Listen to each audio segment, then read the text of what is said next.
Buenos días. En este vídeo vamos a ver uno de los problemas del descenso del gradiente, que es el desvanecimiento del gradiente, y vamos a ver también qué posibles soluciones tenemos para este desvanecimiento del gradiente.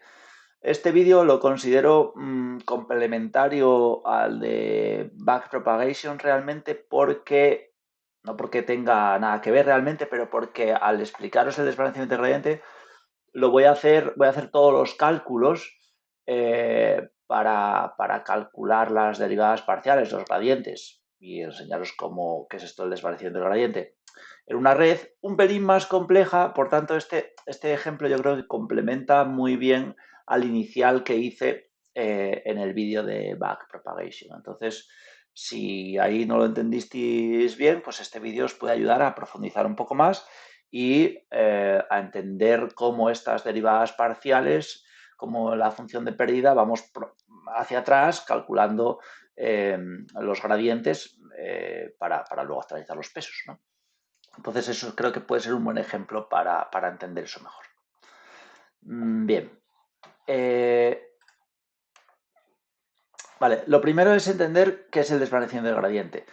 Esto fue un concepto que hizo que durante bastantes años, aparte de los problemas de hardware, que no había hardware pues, para hacer todos los cálculos y que fuese un entrenamiento, la red neuronal fuese una cosa rápida, uno de los problemas técnicos que había era este. ¿Vale? Este problema lo que hace es que según vas teniendo redes cada vez más profundas, con más capas, los gradientes, al propagarse hacia atrás con backpropagation, vamos a ir haciéndolos cada vez más pequeños. Y puede ser que lleguen hasta cero, con lo cual las primeras capas de la red no van a tener actualización de pesos. Sabéis que la actualización del peso de los parámetros de la red al final van a ser proporcionales al gradiente que calculemos, ¿no? Entonces, si tenemos un gradiente cero, el peso se queda como está. ¿Qué pasa cuando un gradiente es cero? Que la red no aprende nada, ¿vale? Es decir, el entrenamiento no hace nada. Entonces, eso es un problema que tenemos que resolver.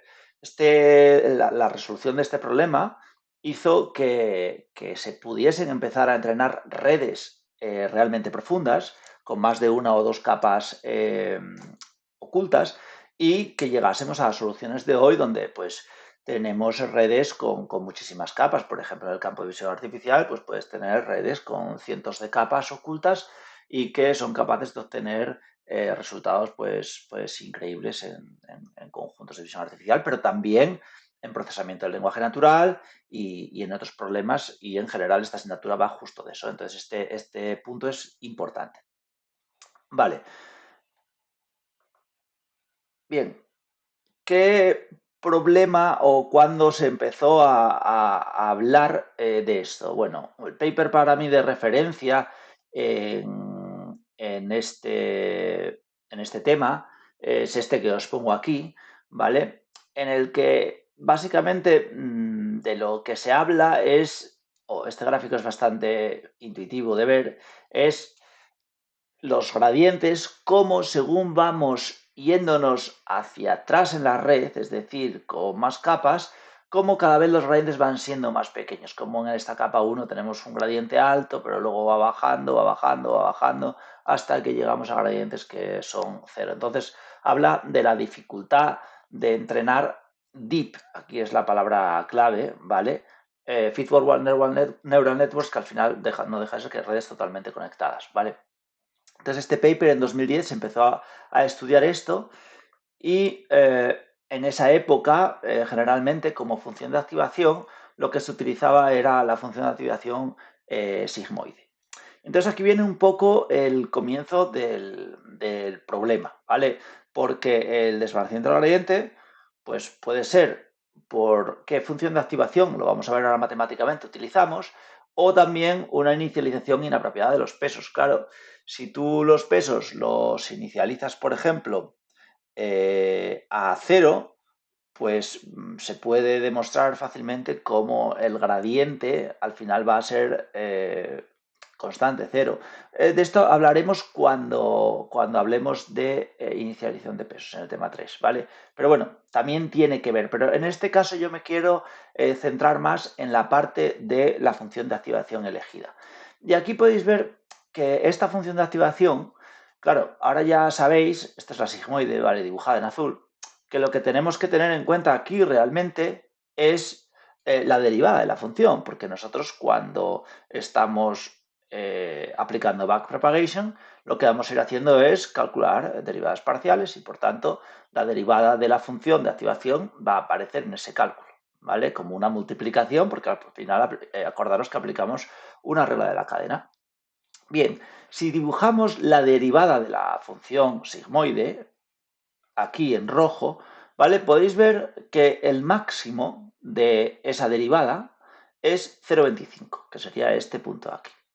Eso quiere decir que cuando nosotros apliquemos la regla de la cadena y multipliquemos, como máximo, vamos a estar multiplicando por 0,25. Y eso va a hacer que si estamos concatenando múltiples capas y esas capas tienen la función sigmoide de activación, va a hacer que el gradiente cada vez sea más pequeño. Vamos a verlo en el ejemplo prometido con todo el cálculo, ¿vale? Directamente. Entonces, vamos a partir de esta red, que es un pelín más compleja que la que os puse hace un par de vídeos, me parece, porque incluimos funciones de activación, en este caso funciones sigmoides de activación, y además de esto, como queremos hacer una Deep Neural Network, bueno, no es deep porque son dos capas ocultas, pero bueno, quiere decir un poco más profunda para que veáis que el problema se acrecienta según nos vamos hacia atrás, ¿vale? Según vamos calculando los gradientes hacia atrás. Entonces, en este caso tenemos dos capas ocultas.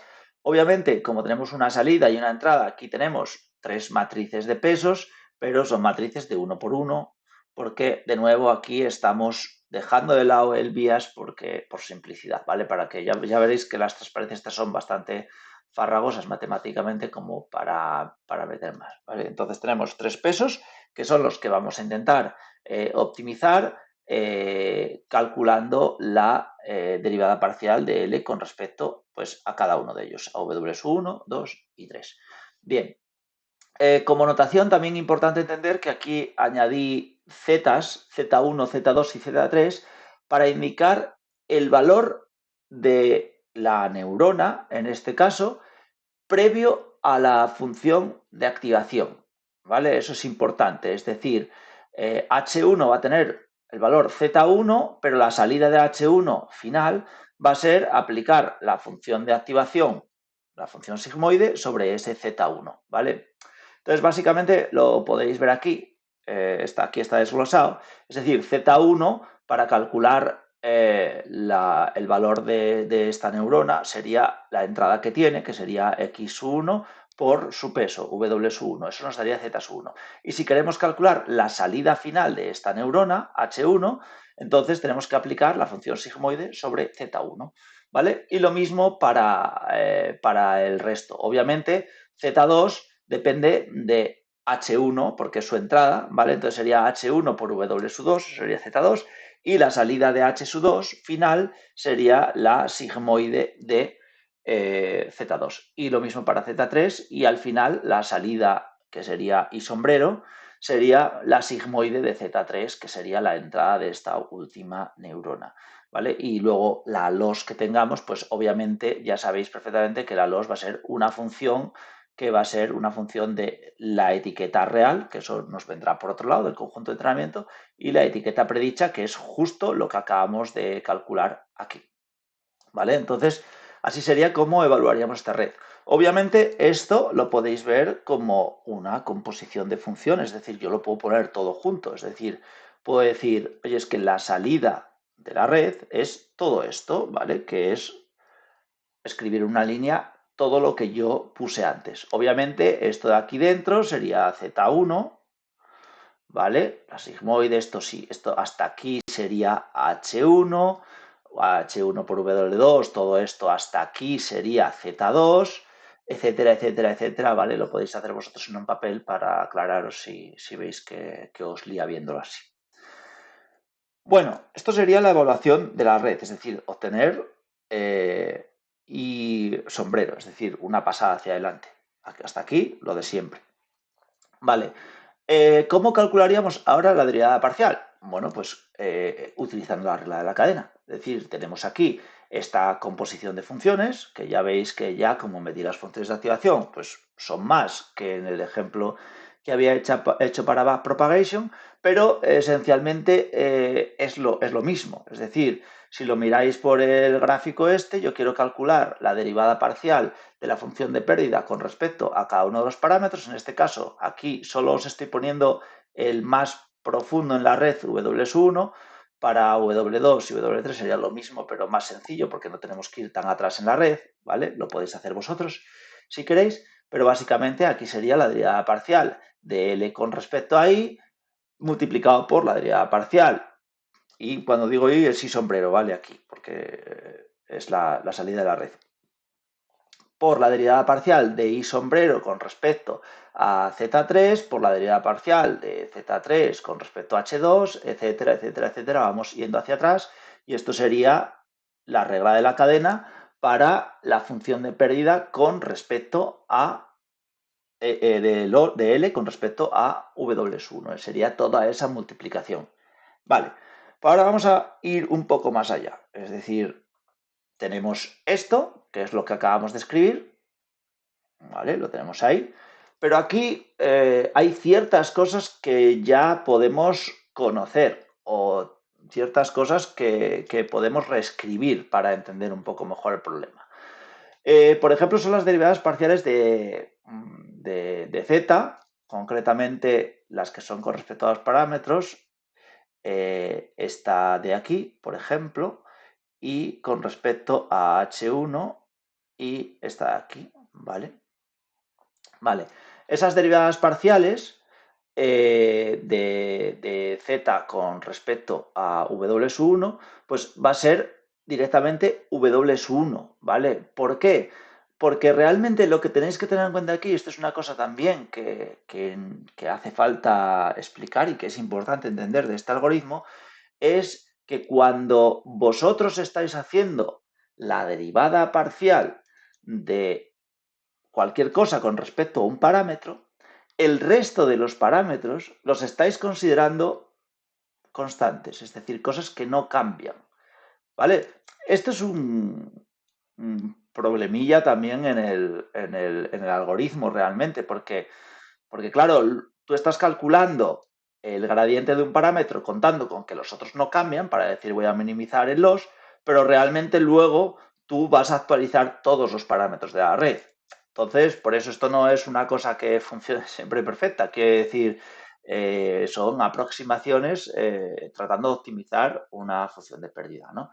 Pero bueno, lo importante aquí para este ejemplo es entender que nosotros vamos a poder sustituir arriba estas tres cosas, ¿vale? De aquí. Bien, con esto también es importante esta igualdad de aquí, porque claro, realmente, ¿qué es la derivada parcial de H1 con respecto a Z1? ¿Cómo podemos reescribir H1? H1 realmente, acordaros, está aquí H1, que era aplicar la función de activación sobre lo que habíamos calculado para esa neurona. Es decir, simplemente función sigmoide sobre Z1, que es justo lo que hago aquí, ¿vale? Es decir, esto. Para H2 podríamos hacer exactamente lo mismo y para H3 exactamente lo mismo. ¿Vale? Entonces lo podemos reescribir así. Si cogemos ahora esto de aquí arriba, esto, y lo reescribimos cambiando estas igualdades que puse aquí, nos queda esto. ¿Vale? Nos queda esto, que sería cómo calcular la derivada parcial con la regla de la cadena de la loss con respecto a W1. Y claro, aquí podéis ver realmente lo que estamos haciendo en cada uno de estos términos de aquí que os estoy marcando es hacer la derivada parcial de la función de activación, de la sigmoide, ¿vale? Calcularla y evaluarla en un punto, ¿vale? Z lo que sea, ¿vale? Z1, Z2, Z3. Claro, si volvemos al dibujo de la función de activación, acordaros que su máximo de la derivada era 0,25. ¿Vale? Entonces, eso implica que si nuestros pesos aquí pues son, como dijimos antes, inicializados con una normal centrada en 0, o sea, podríamos tener pesos, yo que sé, entre -1 y 1, pongamos, ¿vale? Acordaros que lo que os acabo de decir es que estos tres términos de aquí, su valor máximo es siempre menor que 0,25, por definición, menor o igual. Vamos a ser estrictos, ¿vale? Entonces, claro, lo que podéis ver aquí es que el gradiente final calculado, que sería este, pues se va a hacer más pequeño. ¿En qué medida? En la medida de dependiendo cuántas multiplicaciones hay aquí. Es decir, cuántas veces aparezca esa función de activación aquí. Entonces, claro, lo que pasa aquí es que según la red sea más profunda, si metéis H3, H4, H5 y metemos más capas, para calcular los pesos de la parte inicial de la red, tenemos una pila de productos aquí de la leche. Y si tenemos términos que como máximo son 0,25, estamos dividiendo entre 4 o a veces valores menores, claro, porque puede ser 0,10, 0,15, un valor entre 0 y 0,25. Entonces veis que cuanto más profunda la red, es decir, aquí los gradientes pues tendrán un valor, ¿vale? Pero aquí el gradiente será cada vez más pequeño y aquí será cada vez más pequeño, y si hacemos esta red más profunda, los gradientes se irán desvaneciendo, por eso se llama desvanecimiento del gradiente o vanishing gradient en inglés, se irá desvaneciendo según vayamos hacia capas más profundas, y cuando hablo de profundas hablo de más cercanas a la entrada, más lejos de la salida, ¿vale? Con gradientes muy cercanos a cero, lo que harán que estos pesos que están por esta zona de la red, es decir, la zona más profunda, pues no se actualicen prácticamente, ¿vale? Entonces, eso es un poco la explicación de por qué el vanishing gradient ocurre, ¿vale? Y en el siguiente vídeo lo que vamos a ver es qué soluciones tenemos para resolver este vanishing gradient.